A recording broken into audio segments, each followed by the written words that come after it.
내가 들었으므로 내 창자가 흔들렸고 그 목소리로 말미암아 내 입술이 떨렸도다. 무리가 우리를 치러 올라오는 환난 날을 내가 기다림으로 썩이는 것이 내 배에 들어왔으며 내 몸은 내 처소에서 떨리는도다. 비록 무화과나무가 무성하지 못하며 포도나무 열매가 없으며 감람나무에 소축이 없으며 밭에 먹을 것이 없으며 우리 양이 없으며 외양간에 소가 없을지라도 나는 여호와로 말미암아 즐거워하며 나의 구원의 하나님으로 말미암아 기뻐하리로다. 주 여호와는 나의 힘이시라. 나의 발을 사슴과 같게 하사 나를 나의 높은 곳으로 다니게 하시리로다. 이 노래는 지휘하는 사람을 위하여 내가 수금에 맞춘 것이니라. 아멘. 할렐루야. 한 주간 평안하셨습니까? 목사는 성도님들의 기도와 사랑을 먹고 살아가는 사람인데 여러분 기도해 주시고 늘 격려해 주셔서 늘 행복하게 살아가고 있습니다. 감사합니다. 우리 그런 의미로 옆 사람들 좀 인사 좀 해보실까요? 감사합니다. 반갑습니다. 저를 좀 보시고요. 이제 여러분의 일생 중에 가장 감사하다 그런 생각을 했을 때는 언제였고, 참 내가 황홀하다 그런 생각을 했을 때는 언제였었습니까? 펄벅의 대지라고 하는 책에 보면 주인공 왕눈과 그의 아내가 젊은 시절 정말 죽을 고생을 하며 살다가 열심히 돈을 모아서 부자로 살게 되었습니다. 부자로 살게 되는 어느 날 왕눈의 아내가 부엌에서 일을 하다가 녹두리를 하는 그런 녹두리가 나옵니다. 뭐라고 녹두리를 하냐면 그때가 좋았는데, 차라리 그때가 좋았는데, 그때가 행복했는데, 그런 넋두리를 하는, 왕릉의 아내가 넋두리를 하는 그런 내용이 나옵니다. 그러면 여러분, 그때가 언제이겠습니까? 가난하고 힘들게 살지만 함께 오손도손 살던 때가 그립다는 것입니다. 추운 날씨에 언손을 서로 호호 불어주면서 앞에서 끌고 뒤에서 밀며 리어카를 끌며 땀 흘리며 수고하며 살았던 그때가 좋았다는 것입니다. 황충대가 보리나락을 갉아먹을 때 남편의 손을 붙들고 호이호이 황충대를 쫓으면서 논두끼를 뛰어다니면서 살았을 때가 좋았다는 것입니다. 그때가 행복했다는 것입니다. 여러분의 그때는 언제이십니까? 행복이나 감사는요, 언제나 미래 시제가 아니라 현재형인 것입니다. 항상 현재형인 것입니다. 일생 중에 가장 감사해야 할 때는요, 오늘 이 순간인 것입니다. 그래서 여러분, 오늘까지 생명을 연장시켜주신 하나님께 감사하며 살 줄을 알아야 되는 것입니다. 감사의 눈이 열리면 감사의 조건이 저 산 너머에 어디에 있는 것이 아니라는 것을 알게 되는 것입니다. 오늘 우리가 눈을 뜨고요, 코로 숨을 쉬고 사는 것이 감사일 뿐입니다. 옷 한 벌 걸치고 예배하러 나온 일, 감사한 것입니다. 가족이 내 곁에 있고, 가정이 있고 일할 수 있는 일터가 있음에 감사한 것입니다.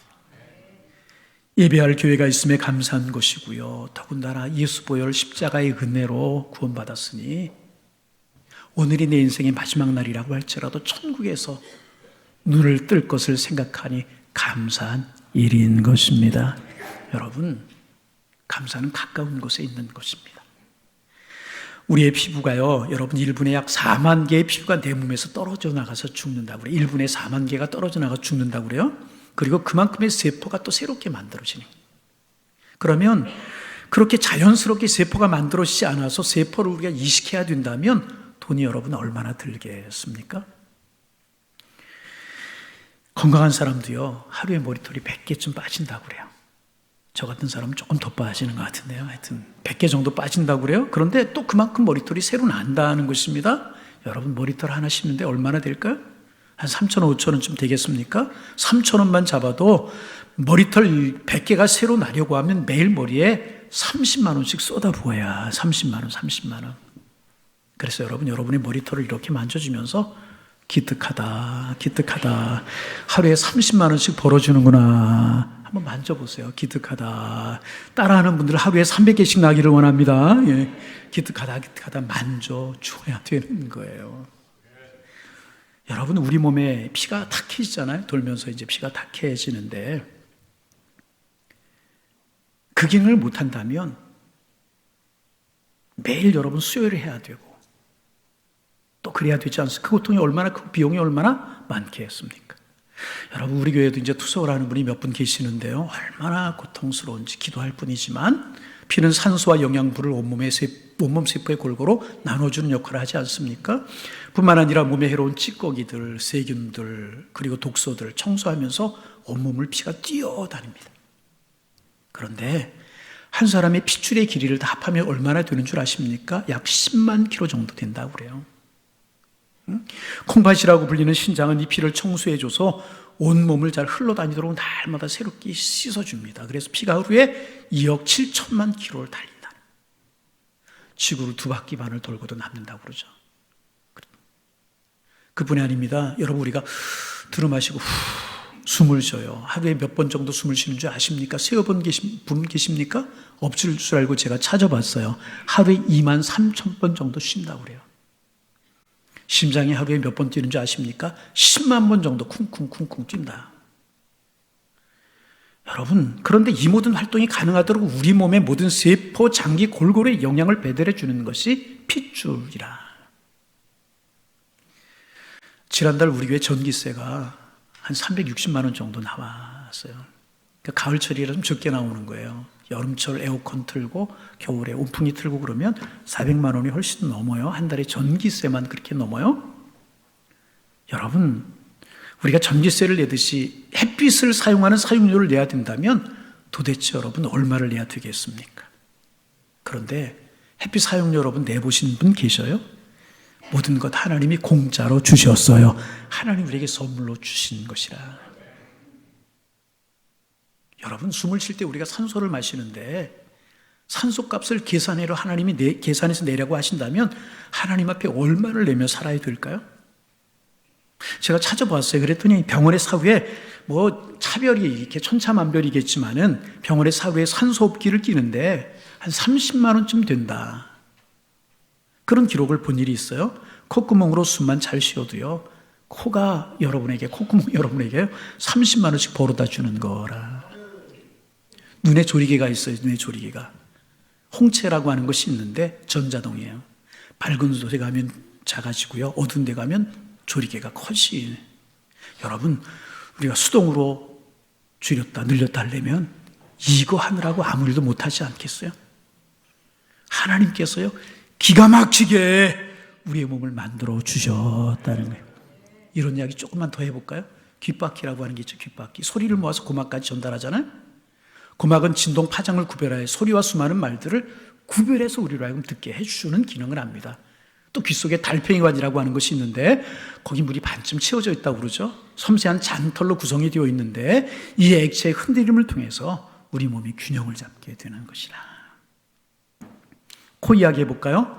1만 가지 이상의 냄새를 구별해 준다고 그러잖아요. 혀, 우리가 먹는 모든 음식의 맛을 느끼게 해주어서 먹고 살아가는 행복을, 어떤 분은 먹고 살아가는 행복이 좀 덜했으면 좋겠다, 너무 많이 먹어, 그런 분이 있어요? 여러분 생각해 보면은요 모든 것이 기적이라는 거예요. 만사가 감사할 일들 생각해 보면 황홀하기만 하는 것입니다. 그래서 여러분, 감사는요 절대로 먼 곳에 있는 것이 아니라는 것입니다. 내 몸만 이게 쓰다듬어도 황홀하고 감사하기만 한 것입니다. 그래서 여러분, 여러분의 몸 구석구석을 쓰다듬으면서 아이고 감사해라, 아이고 감사해라 한번 좀 해보세요. 아이고 감사해라. 그 중에서 하나만 고장나도 이게 치명적이잖아요. 얼마나 감사한 일이겠습니까? 감사하면서 사실 수 있기를 소망합니다. 하루를 살아도 감사에 황홀한 것입니다. 감사하면 인생이 행복해지게 되는 것이라. 그러나 불평하고 불만을 토해하면 내 인생이 불행이 쌓여져 가게 되는 것이라.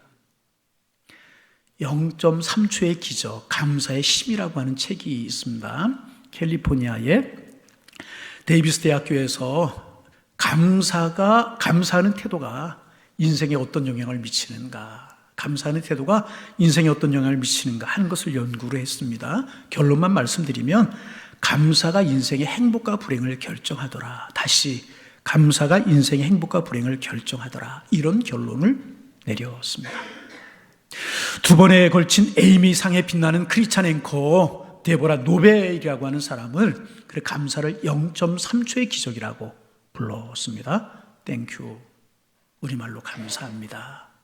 땡큐 한마디 하는데 0.3초가 걸린다는 것입니다. 그런데 0.3초가 걸리는 땡큐 감사합니다를 많이 하면, 진정한 마음으로 땡큐 감사합니다를 많이 하면 우리 몸 안에서 놀라운 일이 일어나고요, 우리의 삶 속에서 기적이 일어난다는 것입니다. 불행은 점점 줄어들어요. 좋은 일들은 점점 많아져요. 질병은 점점 줄어들고요, 삶이 건강해진다는 거예요. 그래서 땡큐 감사합니다, 이 말 한마디에 진심을 담아서 많이 하라는 것입니다. 그러면 우리의 삶에 기적이 일어나게 되는데 이것이 0.3초의 기적이다, 그렇게 이야기하고 있습니다. 아침에 직장에 그래 출근하면서도 감사함이 직장에 출근하면요, 그 사람은 지금 천국으로 가고 있는 거예요. 짜증스러운 얼굴을 하고 억지로 나가면 지옥으로 가고 있는 것이라. 성공한 사람들은 자신의 일을 소중히 여기고 감사하는 마음으로 일하는 사람들이더라는 것입니다. 여러분이 잘 아시는 현대그룹을 창시한 고 정종 회장은 이런 고백을 하셨습니다. 나는 첫 출근부터 마지막 출근하는 날까지 출근하는 시간이면 어릴 때 소풍 가는 기분으로 항상 아이처럼 내 마음이 막 설렜다. 언제나 기대로 가득 차서 직장을 향곤했다. 이렇게 말을 했다. 돈 카스트라고 하는 사람은 이런 이야기를 했어요. 성공한 사람이 행복한 것이 아니다. 행복할 줄 아는 사람이 성공한 사람이다.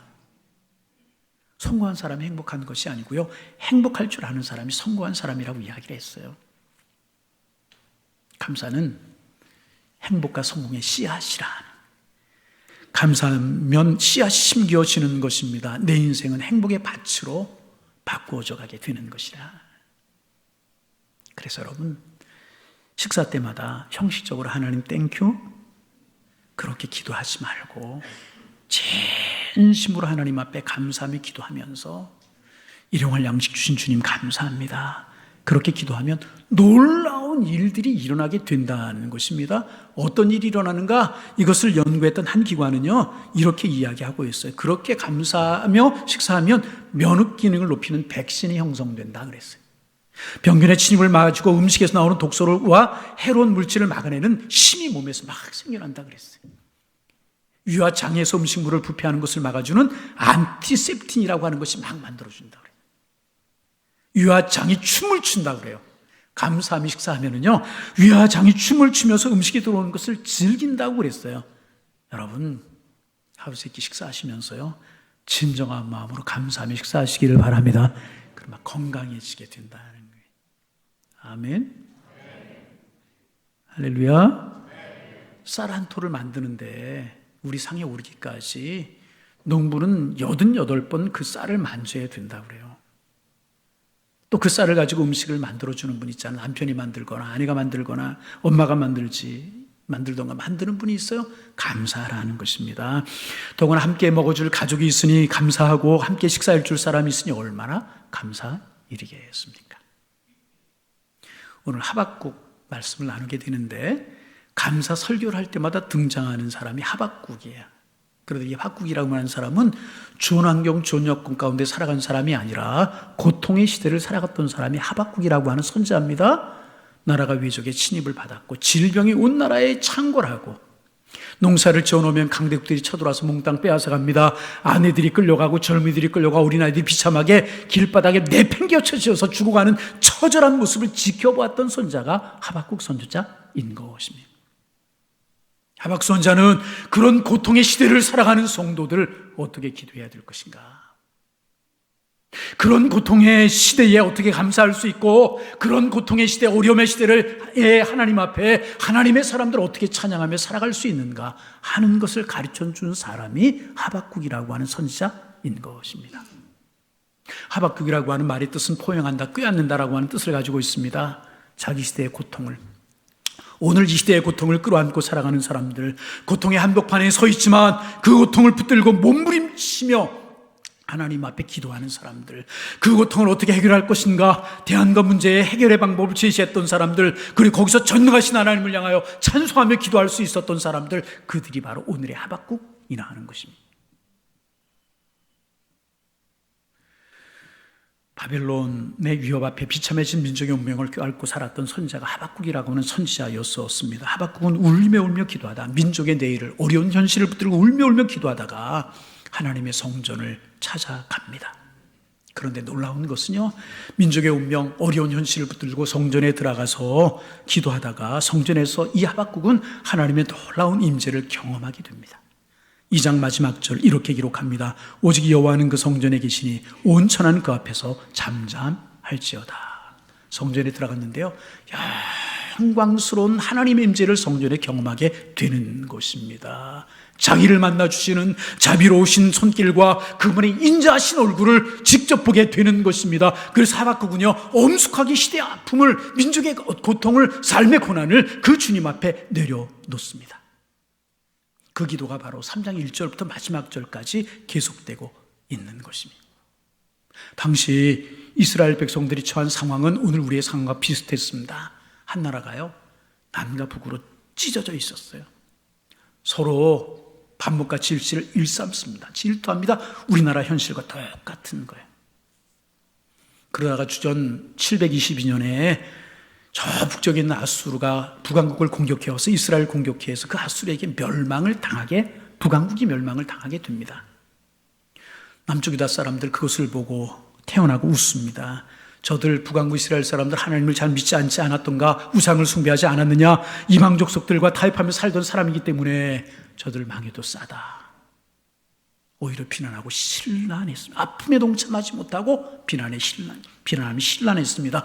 그러나 우리에게는 예루살렘 성전이 있지 않은가, 어제도 우리가 제사를 드리지 않았는가, 그러므로 하나님 우리를 버릴 수 없을 거야, 우리를 지켜주셔야 될 거야, 우리에게는 율법이 있지 않은가, 이렇게 생각하면서 저들은 방종했고 교만했고 과소비를 일삼았고 이기주의야 안일주의야 편리주의에 빠져 있었어. 이것이 이 당시 유다 백성들의 현실이었습니다. 그러던 어느 날 하박국 선지자에게 하나님의 계시가 임한 것입니다. 북쪽 이스라엘 우상 숭배하고 하나님을 멀리하다가 망했듯이 남쪽 유다도 내가 심판할 것이다. 너희들도 망하게 될 것이다. 이런 심판의 하나님의 음성을 들은 하박국이 하나님을 향하여 부르짖는 기도의 소리가 하박국서의 시작인 것입니다. 그런 말씀을 들은, 그런 계시를 보고 들은 하박국이 얼마나 마음이 힘들고 얼마나 어려웠던지 소리를 지릅니다. 하나님이여 여호와여, 내가 주께 대한 소문을 듣고 놀랐나이다. 깜짝 놀랐다는 거예요. 놀랐다라고 하는 말은 유다를 심판하시겠다고 하는 하나님의 말씀을 듣고 심히 두려워서 막 하박국이 떨었다는 것입니다. 16절에 보면 그 말씀을 조금 더 구체적으로 소개하고 있습니다. 내가 들었으므로 내 창자가 흔들렸고, 창자가 막 흔들렸다고. 그 목소리나 내 입술이 떨렸도다. 무리가 우리를 치러 올라오는 환난 날을 내가 기다림으로 내 뼈에 썩이는 것이 들어왔으며 내 몸은 내 처소에서 떨리는도다. 망할 조국의 미래를 바라보면서, 초토화되고 처절하게 망가질 그 모습을 바라보면서 얼마나 두렵고 힘들었는지 창자가 막 꼬이고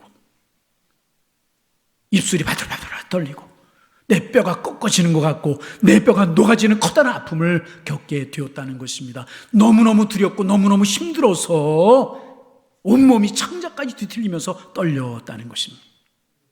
그런데 여러분, 중요한 사실이 있습니다.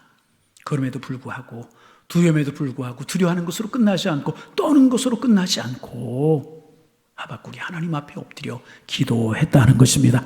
민족의 장래를 위해서, 하나님 향한, 우리를 향한 그 사랑을 위해서 기도했다는 것입니다. 3장 2절입니다. 여호와여, 주는 주의 일을 이 수년 내에 분케 하옵소서. 이 수년 내에 나타내시옵소서. 진노 중이라도 긍휼을 잊지 마옵소서. 하나님, 이 백성이 하나님 앞에 범죄하고 우상을 섬기며 멸망일로 치닫지만 수년 내에 다시 일으켜 주옵소서. 살려달라고 하박국은 절규하며 하나님 앞에 기도했습니다. 하나님, 이 백성이 이 민족에게 한 번만 더 기회를 주옵소서. 수년 내에 이 민족을 구원해 주옵소서. 진노 중에서라도 하나님 자비를 베풀어 주시고 긍휼과 은혜를 베풀어 주옵소서. 그리고 울면서 하나님 앞에 매달려 기도하고 또 기도했습니다. 그러자 그의 마음속에 확신이 생겼어요. 그래서 하박국은 이렇게 이야기합니다. 17절입니다. 비록 무화과 나무가 무성치 못하며 포도나무 열매가 없으며 감람나무에 소출이 없으며 밭에 식물이 없으며 우리 양이 없으며 외양간에 소가 없을지라도 다 없어졌다. 6가지가 없어졌다고 이야기를 해요. 근데 이 말은요, 아무것도, 우리에게 남은 것이 아무것도 없다네. 농사도 엉망이고 나무에는 열매가 하나도 없고 목축업도 다 망해서 엉망이 되었다는 것이, 먹고 살 길이 막막하다는 것입니다. 그러나 그럼에도 불구하고 하나님 앞에 엎드려 기도하다가 하나님 앞에 그는 감사의 기도를 드리고 있는 것입니다. 여러분, 범사에 감사한다라고 하는 것이 이런 것입니다. 살다 보면 좋을 때도 있고 어려울 때도 있어요. 기쁠 때도 있고 슬플 때도 있지 않습니까? 성공하고 잘 되는 것 같지만 실패하고 어려울 때도 있어요. 웃을 때도 있어요. 그러나 울을 때도 있습니다. 우리 육신에 병이 들 때도 있고 건강할 때도 있지 않습니까? 이 모든 상황에서 감사하는 것이 진정한 감사라는 것입니다. 이게 진정한 감사. 여러분은 어떠십니까? 그런데 여러분, 질문이 있습니다. 어떻게 이런 일이 가능할 것인가? 건강할 때 감사하지만 병 들었을 때 어떻게 성공할 때 감사할 수 있지만 실패했을 때 어떻게 감사할 수 있을까? 어떻게 이런 일이 가능한 것인가? 하박국 선지자는 18절 말씀을 통해서 우리에게 말씀하고 있습니다. 나는 여호와로 말미암아 즐거워하며 나의 구원의 하나님으로 말미암아 기뻐하리로다.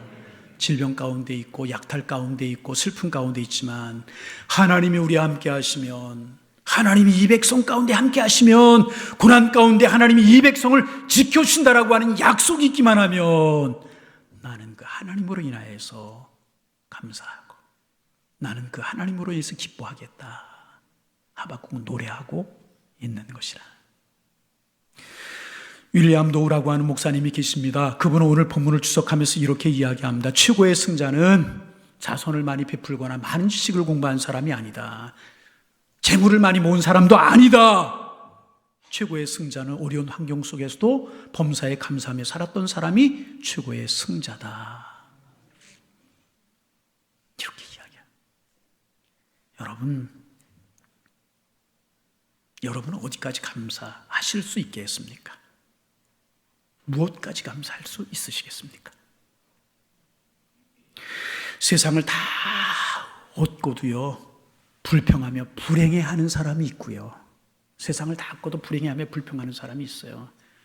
다 잃고도 하나님 한 분으로 인하여 감사하며 행복해하는 사람이 있는 것입니다. 여러분은 어떠십니까? 제가 살아온 60년의 세월을 되돌아봅니다. 누군가가 저에게요, 그 길 한 번 더 살아볼래? 그 인생 다시 한번 살아볼래? 그러면 솔직히 자신이 없습니다. 고생할 때도 있었고 힘들 때도 많이 있었기 때문에 그렇습니다.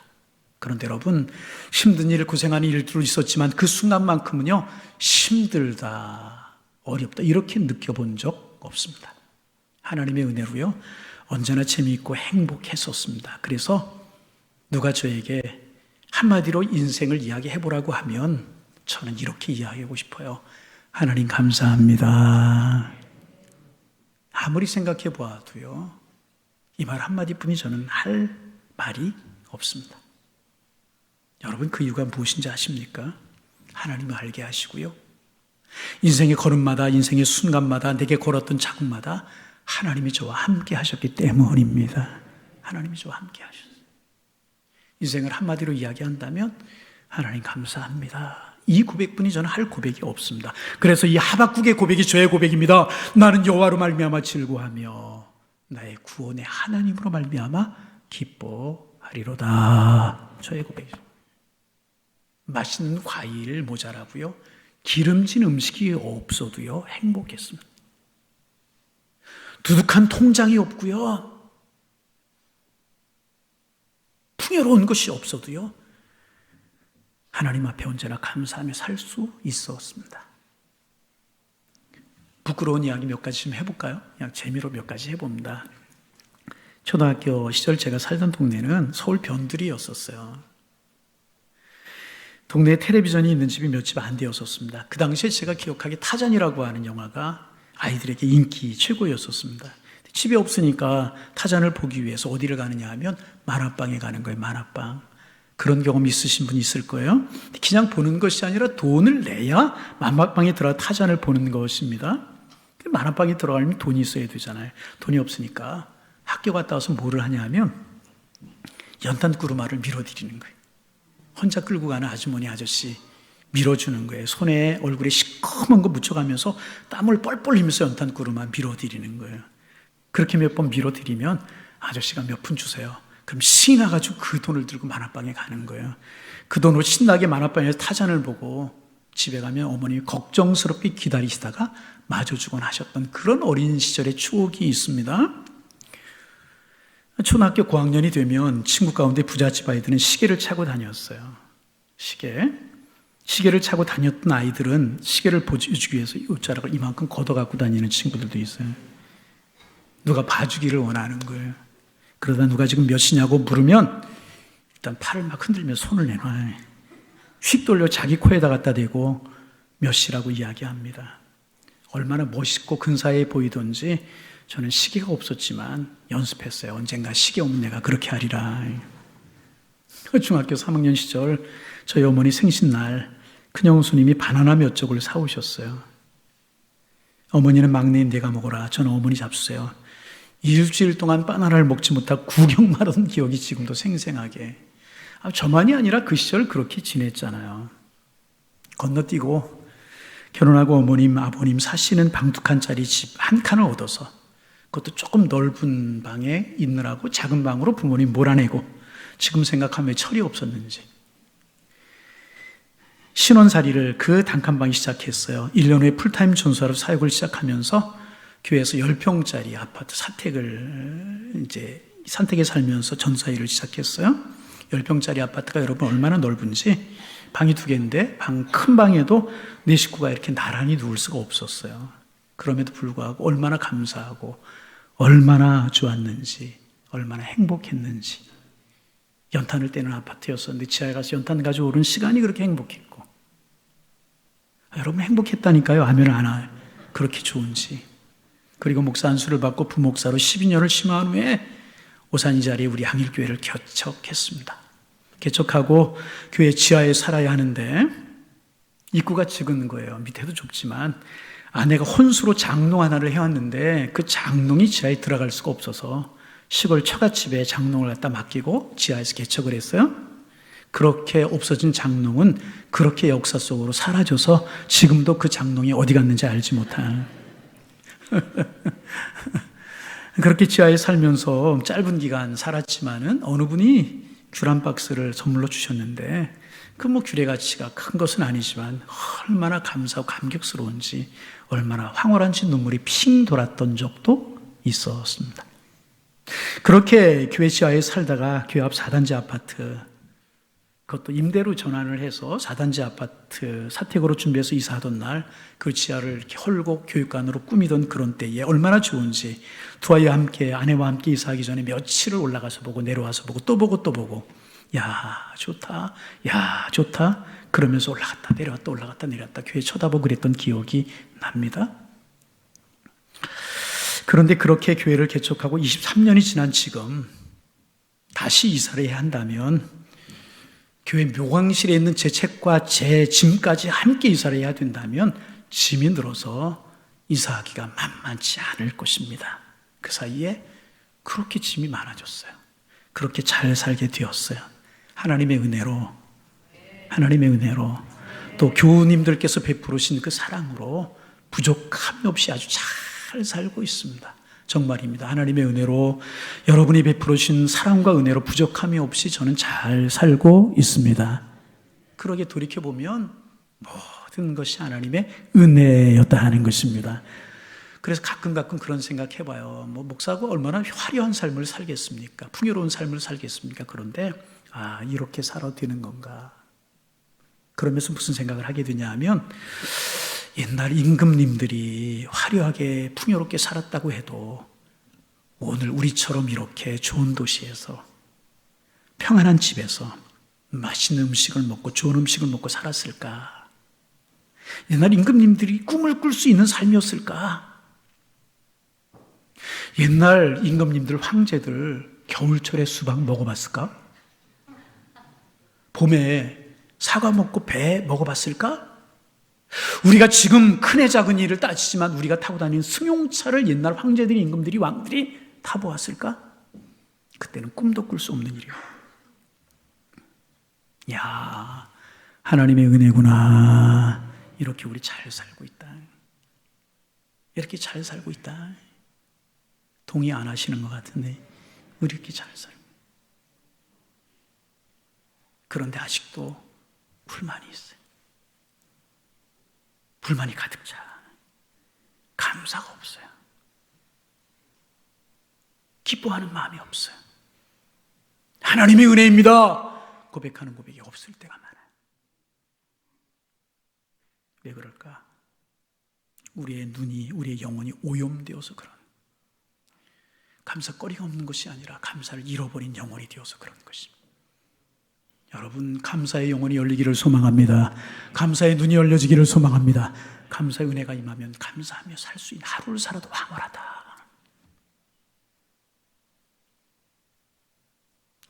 고백할 수 있는. 다음 주일 추수감사주일이에요. 추수감사주일을 앞두고 무슨 기도 우리 하겠어요? 어떻게 준비하겠어요? 하나님, 감사의 눈이 열리게 하옵소서. 감사의 은혜가 나에게 임하게 하여 주옵소서. 감사를 감사로 알고 기쁨을 기쁨으로 여기며 살아가는 사람이 되게 하옵소서. 얻는 것 한 가지 보고 낙심하지 말고 주시는 은혜 100가지 1000가지를 생각하면서 감사하며 살게 하여 주옵소서. 우리의 기도가 되어야 될 것이라. 여러분, 돌이켜보면 하나님의 은혜 아닌 것이 어디 있습니까? 지금 저에게도 기도의 제목이 있고 염려거리도 있을 수 있지만 저는 믿어요. 여기까지 살아온 생을 생각해보고 돌이켜보면 모든 것이 은혜였다. 은혜였다. 그러게 저는 믿어요. 이제로도 하나님의 은혜로 인도해 주실 것이다. 틀림없이 믿어요. 여러분, 그런 마음, 그런 은혜가 우리에게 넘쳐나는 추수감사주일이 되기를 소망합니다. 우리 최고의 감사를 다음 주일날 하나님 앞에 드려보시는 한 주간이 되기를 소망합니다. 은혜가 살아나게 하옵소서. 기쁨이 살아나게 하옵소서. 감사가 살아나게 하옵소서. 그래서 나에게 감사하고 가족들에게 감사하고 사랑하는 아내 남편에게 감사하고 이웃에게 감사하고 교회에 감사하고 나라에 감사하고 하나님께 감사하는, 하나님께 감사하는. 여러분, 감사하면은요 하나님 그 사람 축복하십니다. 건강만 주어지는 것이 아니라 하나님이 축복하신다. 그래서 축복의 용, 은혜의 용으로 가득 차며 지내실 수 있는 이런 감사의 절기가 되실 수 있기를 주님의 이름으로 축원합니다. 축원합니다. 하나님, 이스라엘 백성들에게 절기를 지키라고 하신 이유, 모든 것이 감사로 절기를 지키라고 말씀하셨는데 감사하지 못하며 살아가기에 감사라고 말씀하신 것처럼 우리도 감사주의를 지키면서 우리의 영혼의 눈이, 우리의 육신의 눈이, 우리의 마음의 눈이 감사로 뜨이게 하여 주옵소서. 하루하루 살아감이 기쁨이요 감사가 되도록 도와주셔서 주님 안에 우리 행복을 누리며 살아가는 저희들 되게 도와주옵시고, 우리 한 주간 그렇게 지내다가 다음 주일 감사주일을 마지막에 될 텐데 우리 마음 깊은 곳에서 정말 감사가 살아나고 최고의 것을 하나님 앞에 돌려드리며 정말 중심 있는 감사를 주님 앞에 드릴 수 있는 그런 추수감사주일 되게 주님 인도하여 주옵소서. 은혜를 주옵소서. 하나님, 우리에게 은혜를 주옵소서. 예수님의 이름으로 기도하옵나이다. 아멘.